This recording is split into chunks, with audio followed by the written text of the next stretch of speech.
Certainly. Here are the key points from the attached article about One Nation, One Election in Marathi. मुख्य मुद्दे.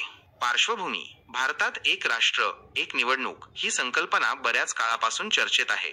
याचा उद्देश लोकसभा, राज्य विधानसभा आणि स्थानिक स्वराज्य संस्थांच्या सर्व निवडणुका एकाच वेळी घेणे हा आहे. या कल्पनेला निवडणूक आयोग आणि कायदा आयोग यांचं पूर्वीचं समर्थन आहे. समर्थनार्थ युक्तिवाद.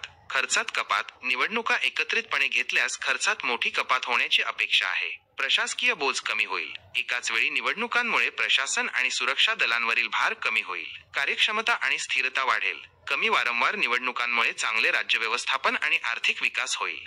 विरोधात युक्तिवाद. खर्चवाढ. काही जणांचे म्हणणे आहे की सर्व निवडणुका एकत्रितपणे घेतल्यास अधिक संसाधनांच्या गरजेमुळे खर्च वाढू शकतो. राष्ट्रीय मुद्द्यांवर भर. विरोधकांना भीती वाटते की एकाच वेळी निवडणुकांमुळे स्थानिक मुद्दे दुर्लक्षित होऊ शकतात.